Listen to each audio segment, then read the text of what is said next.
Hello students, welcome to D71 academy.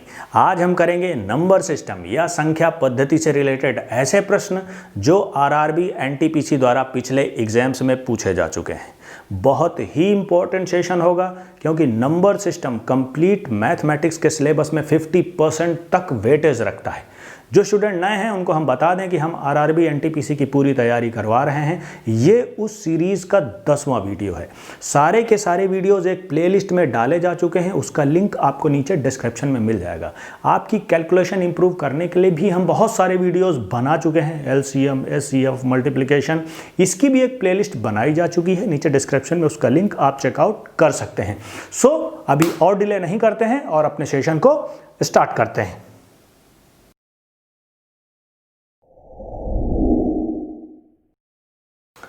पचास और 100 के बीच कितनी अभाज्य संख्याएं हैं? How many prime numbers are there between 50 and 100? मैंने पहले क्वेश्चन ये इसलिए लिया है ताकि मैं आपको कुछ समझा पाऊं। देखो बच्चों, अगर 1 से 100 के बीच बात करो तो इनके बीच में 25 अभाज्य संख्याएं होती हैं या प्राइम नंबर्स होते हैं। अभाज्य संख्याएं या प्राइम नंबर्स वो नंबर्स होते हैं जिनके केवल 2 गुणनखंड होते हैं। एक तो 1 होता है और दूसरा वो खुद नंबर होता है।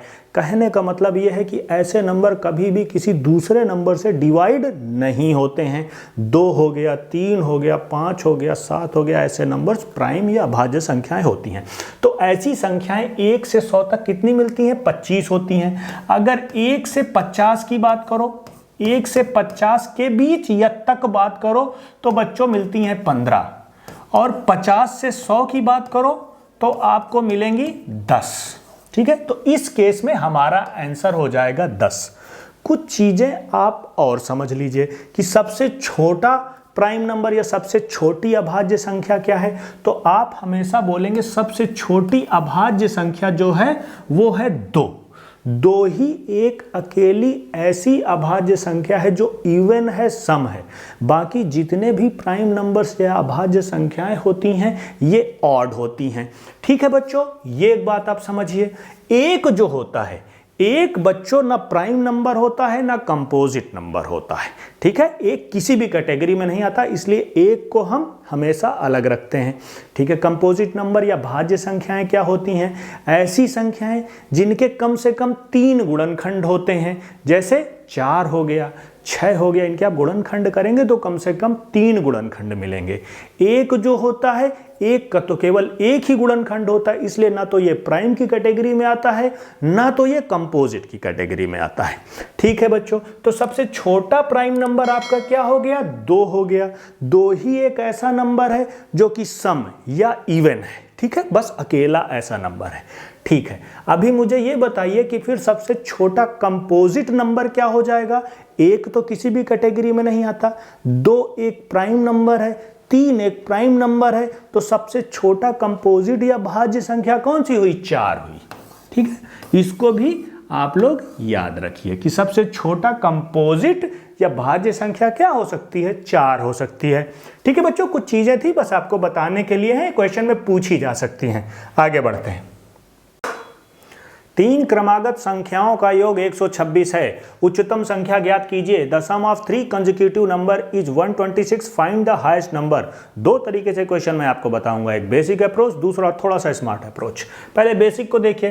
3 क्रमागत संख्याएं, कहने का मतलब अगर एक x है, दूसरी क्या हो गई बच्चों? x+1, अगली वेरी नेक्स्ट, फिर अगली क्या हो गई? x+2। ये बोला जा रहा है इन तीनों का सम है 126। कितना हो गया बच्चों? ये 3x + 3 = 126। ठीक है, 3x = 3 उधर गया, हो गया 123। इससे कट करेंगे, वैल्यू आएगी 41। x की वैल्यू 41। आपसे पूछा जा रहा है बड़ी संख्या आपने एज्यूम करी थी x+2। 41 को x की जगह प्लेस करेंगे, आपका आंसर आ जाएगा 43। This is correct. ये एक बेसिक अप्रोच है। दूसरा अप्रोच, आप सीधे आंसर पे नजर डालेंगे। 43, 42, 41, 44 आपको दिया गया है। इसमें आप देखेंगे बड़ी संख्या आपको पता करनी है जो कि आंसर में है। ठीक है, अभी 43 पे आप फोकस कीजिए। तो 42, 41, यही तो 3 संख्याएं होगी अगर 43 सबसे बड़ी है। यूनिट प्लेस में है 6, आप देखेंगे 3 2 5 1 6, इसी का सम केवल 6 आ रहा है यूनिट प्लेस में, बाकी में तो हो ही नहीं रहा। यहां क्या होगा 42, 41, 40, बस यूनिट प्लेस से आप समझ सकते हैं कि 2 और 3 आ रहा है। यहां कितना होगा 41, 40, 39, 9 1 10 0 आ जा रहा है, कोई मतलब ही नहीं है, 6 तो आ ही नहीं रहा, यहां भी 6 नहीं आएगा। सीधे आपको केवल आंसर देख के ही पता कर लेना था कि इसका आंसर क्या होगा यूनिट डिजिट का यूज करते हुए। दूसरा तरीका है, ये बहुत क्विक था, जिन बच्चों को करना है इससे भी कर सकते हैं। आगे बढ़ते हैं। Very important questions, range, mode, median से आपको एक क्वेश्चन जरूर देखने को मिलेगा, इसीलिए मैंने इनको यहां पर लिया हुआ है। डेटा की रेंज और बहुलक का पता लगाएं। 17, 18, 28 से कुछ नंबर आपको दिए गए। Find the range and mode of the data, जो नंबर आपको दिए गए, आंसर क्या है बताना है। देखो रेंज क्या होती है, अगर आपको कई सारे नंबर दिए हुए हैं तो जो सबसे बड़ा नंबर है और जो सबसे छोटा नंबर है, इनका डिफरेंस ही रेंज होता है। यहां पर आप देखिए सबसे बड़ा नंबर क्या है, आपने देखा 29, सबसे छोटा नंबर क्या है 16, दोनों का डिफरेंस क्या है 29 minus 16, 13 is your range, 13 is your range. ठीक है 13, अभी आप देखिए तो आप यहां पर सीधे मार्क कर सकते हैं, 13 एंड 18 दिया गया है, 13 तो कहीं और दिख नहीं रहा, इसलिए आप सीधे इसको मार्क कर सकते हैं। बहुलक आपको निकालने की जरूरत ही नहीं है मोड, लेकिन फिर भी आप समझ लीजिए कि बहुलक होता क्या है। देखो बच्चों, जब कई सारे नंबर दिए गए होते हैं, जो नंबर सबसे ज्यादा बार रिपीट होता है वही मोड या बहुलक होता है।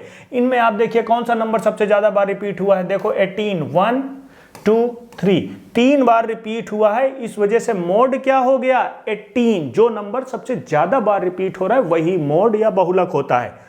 एज इट इज, यही आना था, सिंपल सा क्वेश्चन है। आगे बढ़ते हैं, पूछा जाता है, बहुत इंपॉर्टेंट क्वेश्चन है। कुछ नंबर्स आपको दिए गए हैं, माध्य और माध्यिका पूछा जा रहा है। The mean and median of these numbers are. देखो बच्चों, माध्य या मीन में कंफ्यूज नहीं होना है। माध्य या मीन होता है औसत, जिसको अंग्रेजी में बोलते हैं एवरेज। हमें एवरेज ही निकालना है। एवरेज कैसे निकालते हैं, जो भी नंबर्स आपको दिए गए हैं इनको आप जोड़ दीजिए, सम अप कर दीजिए और डिवाइड कर दीजिए उनकी संख्या से, जो रिजल्ट आएगा वही आपका मीन या माध्य हो जाएगा। कैसे जोड़ेंगे क्विकली देख लो बच्चों। 7 + 10 17 हो गया, 17 2 19, 19 7 26, 26 6 32, 32 8 40, 40 और 13 हो गया 53 डिवाइडेड बाई इनकी संख्या से 10, वैल्यू आ गई 5.3। 5.3 आपका माध्य आ गया। कहाँ है 5.3, यहां दिख रहा है, यहां भी दिख रहा है, 2 जगह दिख रहा है, तो आपको मीडियन भी निकालना पड़ेगा। ठीक, 5.3 हम यहां नोट कर लेते हैं। ठीक है, अभी मीडियन निकालते हैं। देखो बच्चों, मीडियन निकालने के लिए आपको जो नंबर्स दिए गए हैं इनको असेंडिंग ऑर्डर में, बढ़ते हुए क्रम में अरेंज करना पड़ेगा। तो आप इनको अरेंज कर लीजिए। देखिए सबसे छोटा नंबर क्या है 2 है, ठीक है, फिर क्या है 3 है, फिर क्या है 5 है, 5 आपको 3 बार दिख रहा है, ठीक है, फिर क्या है 6 आपको 2 बार दिख रहा है और 7 आपको 3 बार दिख रहा है। हो गए 10 नंबर, 1 2 3 4 5 6 7 8 9 10 नंबर हो गए। ठीक है, अभी जब संख्या सम होती है, इनकी क्या है संख्या 10 है, 10 एक सम संख्या है। अगर सम संख्या है तो मीडियन या माध्यिका निकालने का फार्मूला होता है n/2 th term plus n/2 + 1 ये टर्म डिवाइडेड बाई 2, वहां लिखना नहीं है, ये आपको याद होना चाहिए। जब नंबर्स की संख्या सम होती है तो हम ये वाला फार्मूला यूज करेंगे +मीडियन या माध्यिका निकालने में। n क्या है, इनकी संख्या, कहने का मतलब 10/2, मतलब पांचवा टर्म प्लस वो क्या हो गया n/2 + 1 छठवां टर्म डिवाइडेड बाई 2। इस सीरीज में जो आपने अरेंज करी है असेंडिंग, बढ़ते हुए क्रम में, पांचवा नंबर कौन सा है 1 2 3 4 5, 5 हो गया, प्लस छठवां नंबर कौन सा है 6 हो गया, डिवाइडेड बाई 2 11/2 5.5, ठीक है। माध्य आपका आया था 5.3, मीडिया आया आपका 5.5, आंसर करेक्ट हो गया आपका 4। सिंपल सा क्वेश्चन है। आगे बढ़ते हैं, मीडियन का एक दूसरा क्वेश्चन देखेंगे। यहां भी आपको माध्यिका ही निकालनी है, the median of these numbers, लेकिन यहां जो नंबर्स की संख्या है ये विषम है या ऑड है, तो यहां पर हम दूसरा फार्मूला यूज करेंगे। लेकिन सबसे पहले नंबर्स को अरेंज करना है असेंडिंग ऑर्डर में या बढ़ते हुए क्रम में, उसको आप कर लीजिए। 1 3 5 6 9 11 19, ये बढ़ते हुए क्रम में आपने अरेंज कर दिया और आपने देखा नंबर्स की जो संख्या है वो कितनी, 1 2 3 4 5 6 7 है। जब 7 होती है, विषम होता है, तो माध्यिका या मीडियम निकालना बहुत आसान होता है। बस आपको एक फार्मूला यूज करना है, n+1/2 एथ टर्म। नंबर जब ऑड है, कहने का मतलब 7 आ जाएगा इनकी जगह, 7 + 1/2 8/2 फोर्थ टर्म कब, जब आप अरेंज कर देते हैं असेंडिंग ऑर्डर में। फोर्थ टर्म यहां क्या है बच्चों, 6 है और यही आपका आंसर है। दोनों टाइप आपने मीडियन के देख लिए। जब संख्या सम होती है नंबर्स, जब विषम होती है तब ये वाला फार्मूला लगेगा। एक क्वेश्चन आपको देखने को मिल सकता है इनमें से। आगे बढ़ते हैं। 3 घंटियां क्रमशः 15, 20 और 30 मिनट के अंतराल पर बजती हैं। यदि वे सभी 11 बजे एक साथ बजती हैं तो अगली बार किस समय एक साथ बजेंगी? 3 bells ring at intervals of 15, 20 and 30 minutes respectively. If they all ring at 11 AM together, at what time will they next ring together? ये प्रश्न काफी ज्यादा पूछा जाता है कॉम्पिटिटिव एग्जाम में। ठीक है, तो जो टाइम आपको दिया गया होता है 11 बजे जब ये एक साथ बजेंगी, फिर अभी देखिए जो आपको ये टाइम दिया गया है कि क्रमशः 15, 20 और 30 मिनट के अंतराल पे बजती हैं, इनका आप एलसीएम निकालेंगे। एलसीएम निकाल करके जो समय आएगा उसको आप इसमें ऐड अप कर देंगे, वही मिनिमम टाइम होगा जब वे अगली बार एक साथ बजेंगी। 15, 20 और 30 का एलसीएम क्या होगा बच्चों? 60 होगा। एलसीएम आपको क्विकली निकालना आना ही चाहिए। मैं एक स्पेशल क्लास बना चुका हूं, आप चेक कर लीजिए, वीडियो ऑलरेडी लोडेड है। ठीक है, तो 15, 20 और 30 का एलसीएम हो गया 60 मिनट्स। 60 मिनट्स का मतलब 1 घंटा। 11 बजे बजेंगी, 1 घंटा और ऐड करेंगे 12 बजे, फिर से वो एक ही साथ बजेंगी। आपका आंसर करेक्ट हो जाएगा सेकंड। सिंपल सा क्वेश्चन है, आगे बढ़ेंगे। ए की ऊंचाई बी की ऊंचाई की 5/8 है। बी की ऊंचाई से ए की ऊंचाई का अनुपात क्या है? एज हाइट इज 5/8 ऑफ बीज height. What is the ratio of बीज हाइट टू एज हाइट? ये बहुत सिंपल सा प्रश्न है। जब ऐसे प्रश्न आते हैं तो आप इसको बस पलट दीजिए, 5/8 क्या हो जाएगा? 8/5, बस आपका आंसर करेक्ट हो जाएगा। कैसे होगा मैं आपको समझा देता हूं। मान लीजिए बी की हाइट क्या है बच्चों? बी की हाइट आपने मान ली x, ठीक है। तो ए की हाइट क्या इन्होंने बताया हुआ है कि इसकी कितनी है? 5/8 है, ठीक है, आप मान लीजिए। अभी बी की ऊंचाई से ए की ऊंचाई का अनुपात निकालना है। अगर इन दोनों नंबर्स का आपको अनुपात निकालना है तो ये नंबर क्या है? ये भी x अपान है, एक फ्रैक्शन है, x/1 अपान 5/8 और x क्या है? यहाँ ऊपर है। जब आप इसको ऊपर ले जाएंगे मल्टीप्लाई, तो ये पलट जाएगा, 8/5/x हो जाएगा, ठीक है। x से x कैंसिल हो जाएगा, 8:5, ये आपका आंसर होगा। डिटेल तरीके से आप ऐसे समझ सकते हैं कुछ, वैसे डायरेक्टली आप कर सकते हैं। 8:5 आपका आंसर होगा। दो नंबरों का गुणनफल 35828 है और उनका HCF 26 है। उनके एलसीएम का पता लगाएं। The product of two numbers is 35828 and their HCF is 26। Find their LCM. Very famous formula, LCM into HCF is equal to first number into second number.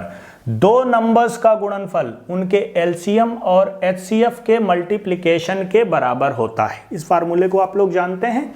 यहां इन दोनों नंबर्स का मल्टीप्लिकेशन आपको ये दे रखा है 35828।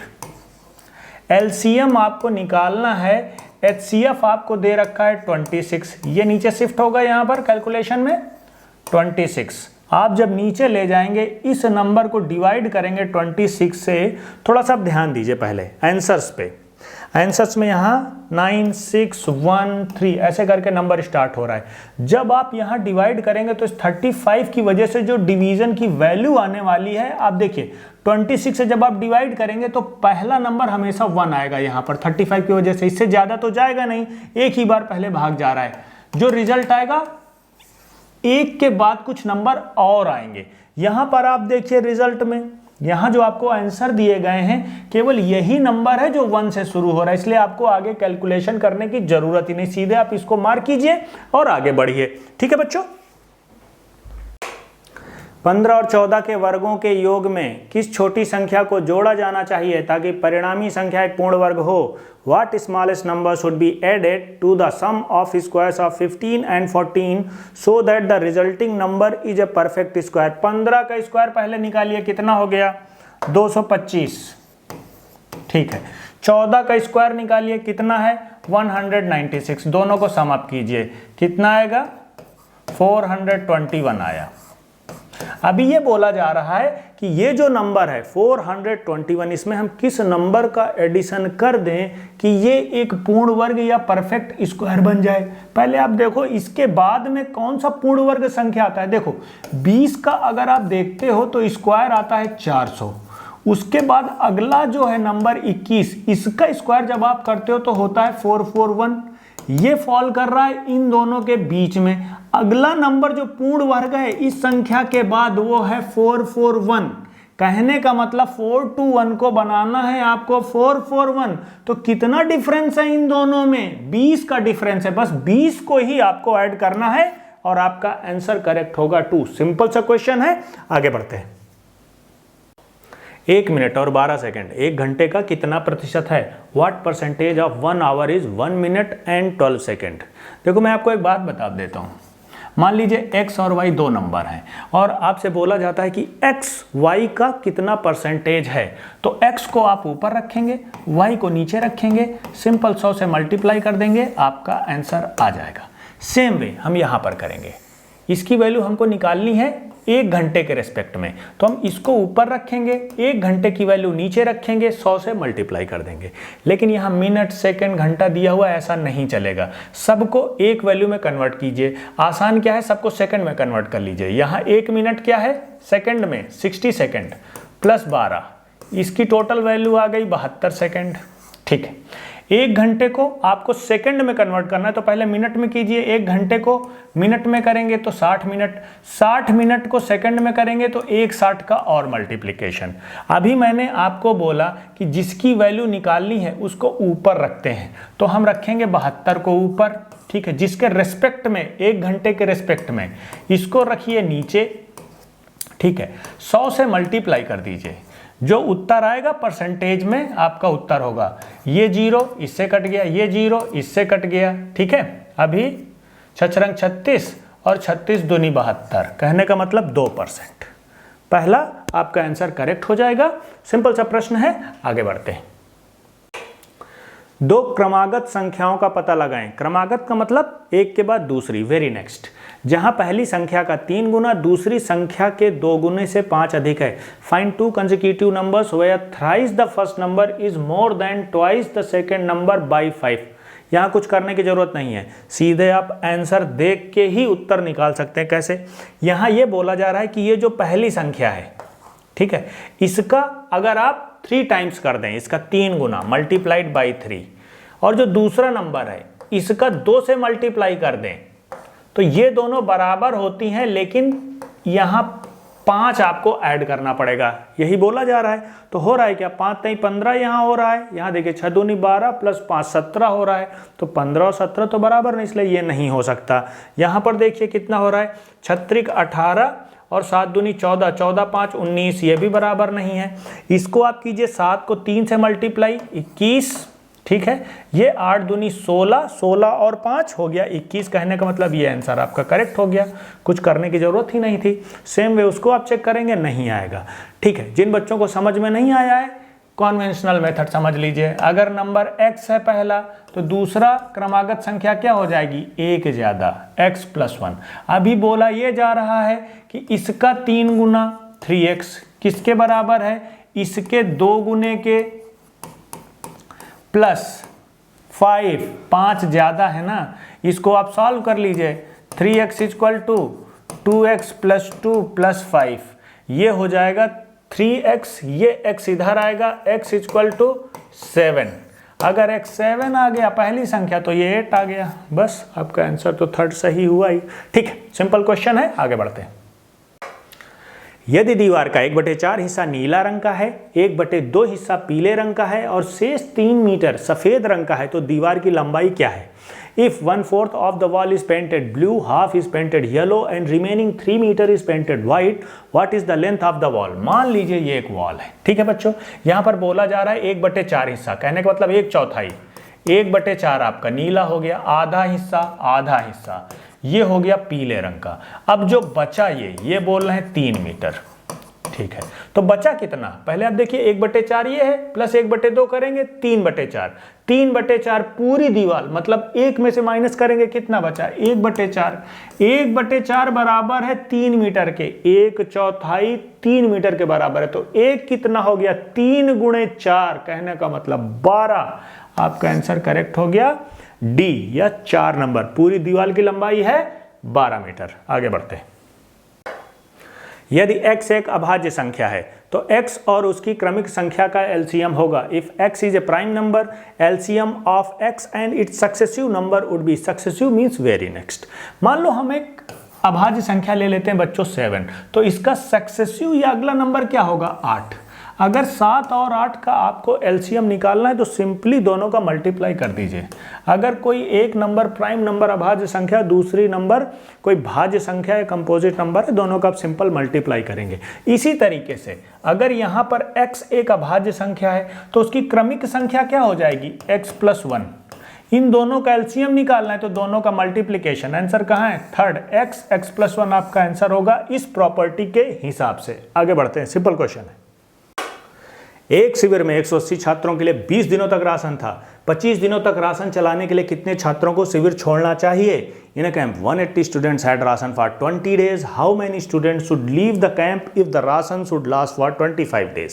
ठीक है, 180 छात्र हैं, उनके लिए 20 दिनों तक राशन है, अभी राशन को चलाना है 25 दिन तक, तो कितने छात्रों को कैंप को छोड़ देना चाहिए, यही आपको निकालना है। पहली कंडीशन में आप देखिए राशन 180 इंटू 20, यही राशन है, ठीक है, 180 इंटू 20 इतना ही चलेगा। ये डेफिनेटली किसके बराबर होगा? दूसरी जो कंडीशन दी गई है उसके स्टूडेंट्स आपको पता नहीं है कितने चले गए, मान लीजिए x बचे, ठीक है, इंटू 25 डेज। पहली कंडीशन दूसरी कंडीशन के इक्विवेलेंट होगी, इससे आपको नंबर ऑफ स्टूडेंट मिल जाएंगे। इसको सॉल्व कीजिए, 5 25, 5 को 20, ये आया 5 3 15, 3 5 6 का 30, 36 गुणे 4 कीजिए, 6 को 24, 4 2 4 3 12 2 14, 144, 144 और 180 इनका डिफरेंस कितना है 36 स्टूडेंट ही छोड़ के चले गए, बस यही आपका आंसर है। आगे बढ़ेंगे। दो संख्याओं के बीच के अंतर का दुगना उन संख्याओं के योग के बराबर है। यदि एक संख्या 15 है तो दूसरी संख्या ज्ञात कीजिए। Twice the difference between two numbers is equal to their sum. If one number is 15 find the other number. कहने का मतलब ये है कि दो नंबर हैं कोई, उनके बीच आप डिफरेंस देखिए, उनको डबल कीजिए, आप चेक कीजिए उन दोनों नंबर्स के सम के इक्विवेलेंट है क्या। ऐसे क्वेश्चन सीधे आप ऑप्शन देख के कर सकते हैं। देखिए, आपने देखा पहला नंबर आपको 15 दिया है, दूसरा नंबर इन्हीं में से कोई है, दोनों के बीच अंतर देखिए कितना है, 15 के बीच अंतर कितना है 0। 0 को आप 2 में मल्टीप्लाई कीजिए, डबल कीजिए, कितना आया 0 आया। 0 क्या इन दोनों के सम के बराबर है? सम तो है 30, सो 30 इज नॉट इक्वल टू 0, इस वजह से ये तो हो नहीं सकता।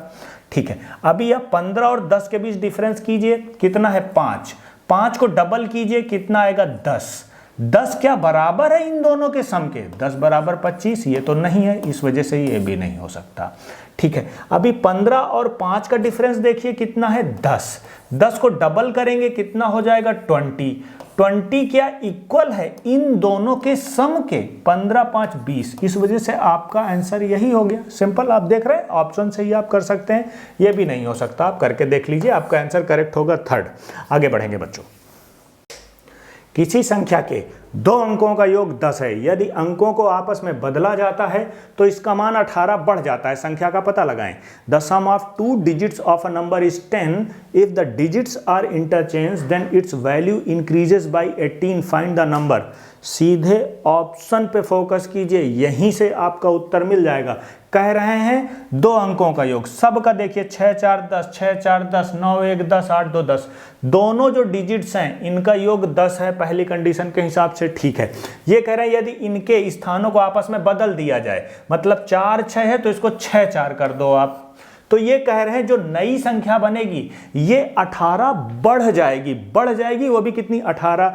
46 से 64 किया तो कितना हुआ? बढ़ा तो है, क्लियर दिख रहा है कितना बढ़ा? प्लस 18। लो जी, आपका पहला आंसर ही करेक्ट हो गया। दूसरे को एक बार चेक कर देते हैं। 64 है, 64 को आपने इंटरचेंज किया, कितना हो गया? 4 6। यहां तो वैल्यू ही कम हो गई। पहली कंडीशन तो यही है कि वैल्यू बढ़नी चाहिए, वो भी 18 से, यहाँ कम, और इस वजह से हो नहीं सकता। 19 को आप चेंज करेंगे हो जाएगा 91 इंटरचेंज करने पे, ये तो बहुत ज़्यादा बढ़ रही है, वो भी नहीं होगा। आपका आंसर करेक्ट है 1। आगे बढ़ेंगे। यदि P713 11 से विभाज्य है तो सबसे छोटी प्राकृतिक संख्या P का मान ज्ञात करें। If P713 is divisible by 11 find the value of the smallest natural number P। यहाँ आपको 11 की डिविजिबिलिटी रूल पता होनी चाहिए। अगर पता है तो आपके लिए क्वेश्चन बहुत आसान हो जाएगा। देखिए, अगर कोई संख्या 11 से डिविजिबल है तो होता क्या है, जो उसके ऑड प्लेसेस हैं उनका सम अप आप करेंगे, जो उसके इवन प्लेसेस हैं उनका सम अप करेंगे, दोनों का डिफरेंस देखेंगे। अगर डिफरेंस 0 के इक्विवेलेंट या 11 का मल्टीपल है तो वो संख्या 11 से डिविजिबल हो जाएगी। ठीक है बच्चों, तो हम उसी पॉलिसी को यहां पर यूज करते हैं। देखो, इवन प्लेसेस को हम जोड़ दें, p+1 कर दें, ठीक है, माइनस डिफरेंस ले लें। जो ऑड प्लेसेस में है इनको देख लीजिए, 7 + 3, इनका सम अप कर दिया। ऑड प्लेसेस, इवन प्लेसेस, दोनों का सम, फिर दोनों का डिफरेंस। अगर ये 0 के इक्वल है तो ये संख्या 11 से डिविजिबल होगी। सीधी सी बात है। कितना हुआ? p+1 - 10 = 0। p की वैल्यू क्या आ गई? 9। बस यही आपका आंसर है। 4th सिंपल सा क्वेश्चन है। आगे बढ़ेंगे। एक पॉजिटिव संख्या अपनी पॉजिटिव वर्गमूल से 30 अधिक है, संख्या का पता लगाएं। A positive number exceeds its positive square root by 30, find the number. देखिए, इस क्वेश्चन को ऐसे करेंगे, जो स्क्वायर रूट है इसको आप x एज्यूम करिए। अगर आप स्क्वायर रूट x एज्यूम करते हैं तो ये नंबर जिसका स्क्वायर रूट है इसका 2 बार मल्टीप्लाई हो जाएगा। कहने का मतलब वो नंबर क्या हो जाएगा? x² हो जाएगा, रहेगा पॉजिटिव ही, इसमें कोई डाउट नहीं है। देखो बच्चों, अगर आप इसको x एज्यूम कर लेंगे तो स्क्वायर रूट किस में आ जाएगा? रूट ऑफ x में आ जाएगा। कैलकुलेशन थोड़ा मुश्किल हो जाएगा, आपको उससे बचना है। इस वजह से आप स्क्वायर रूट को x एज्यूम कीजिए, तो ये स्क्वायर नंबर क्या हो जाएगा? x² हो जाएगा ऑटो में। अभी क्वेश्चन में जैसे बोला जा रहा है इसको आप फ्रेम कर दीजिए। x², मतलब ये जो नंबर है किसके इक्विवेलेंट है? अपने वर्गमूल से कि 30 अधिक है। आपने बना दिया, एक क्वाड्रेटिक इक्वेशन बन गया। इसको जब सॉल्व कर लेते हैं, x² - x - 30 = 0। चाहे आप जिस विधि से सॉल्व कर लीजिए। x² माइनस ये हो गया 6x + 5x + -30, ये माइनस है, -30 = 0। x -6 हो गया, इधर से +5 लिया, x - 6 = 0। x की वैल्यू क्या आ गई बच्चों? यहां से आ जाएगी 6, यहां से आ जाएगी -5। माइनस तो मना ही कर दिया इन्होंने, लेना नहीं, पॉजिटिव है, इस वजह से x की वैल्यू आ गई 6। अगर x की वैल्यू 6 आ गई तो संख्या क्या होगी? ये तो स्क्वायर रूट है, संख्या 2 बार मल्टीप्लीकेशन, x × x 36, 6 × 6 36। समझ पाए आप बात को? ठीक है, आगे बढ़ते हैं। 90 सिक्के हैं जिनमें 5 और 10 पैसे के सिक्के शामिल हैं। सभी सिक्कों का मूल्य 7 रुपए है। 5 पैसे के सिक्के कितने हैं? There are 90 coins comprising of 5 and 10 पैसा coins. The value of all the coins is 7 rupees. How many 5 पैसा coins are there? 5 पैसे को आप मान लीजिए x हैं, ठीक है। टोटल कितने हैं?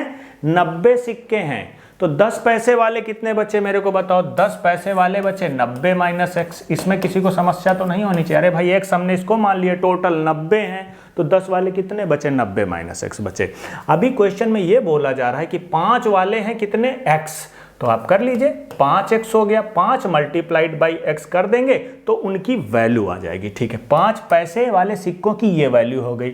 10 पैसे वाले सिक्के कितने हैं, 90 minus x.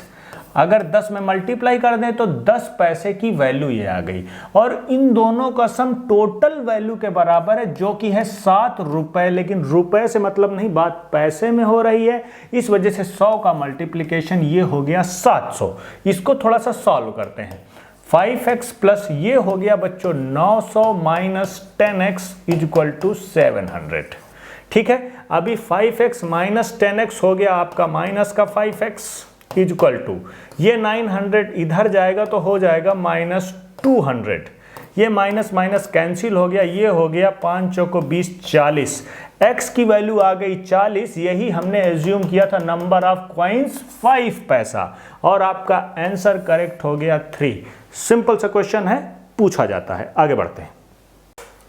1.08 ton equal to how much KG. ये क्वेश्चन लेने का मतलब बस यही है कि आप इस चीज के लिए तैयार रहिए कि आपसे कन्वर्जन वाले प्रश्न पूछे जाएंगे।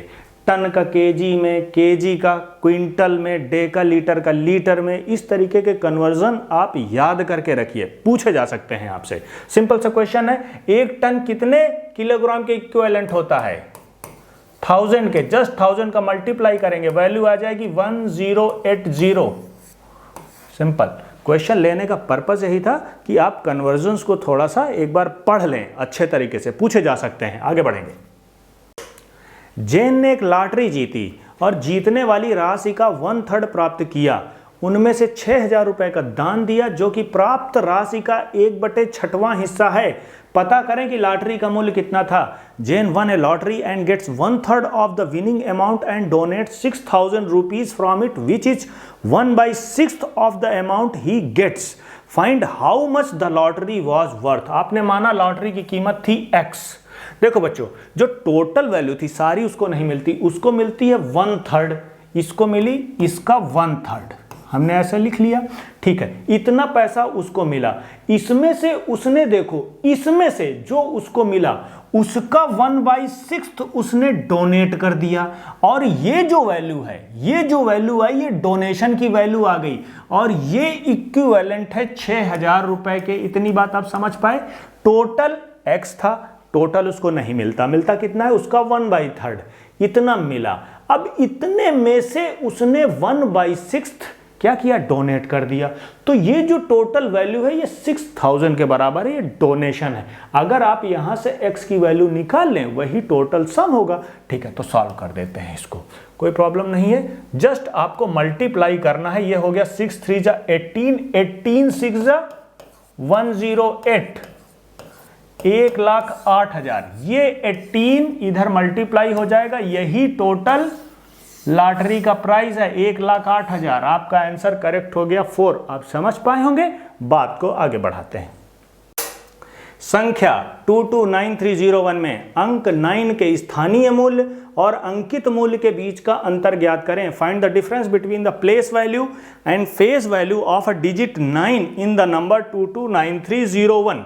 देखो बच्चों, यहाँ एक नंबर दिया गया है, बात हो रही 9 की, 9 यहां पर है।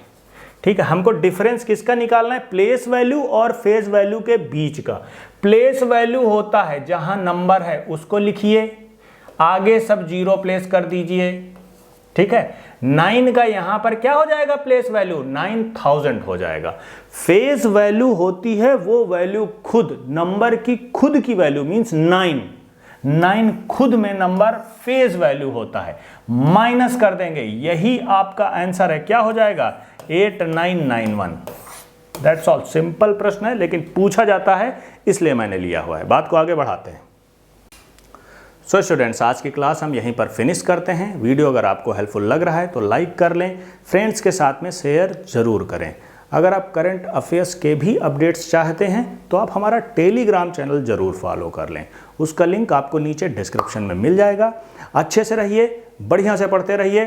जय हिंद, जय भारत, थैंक यू।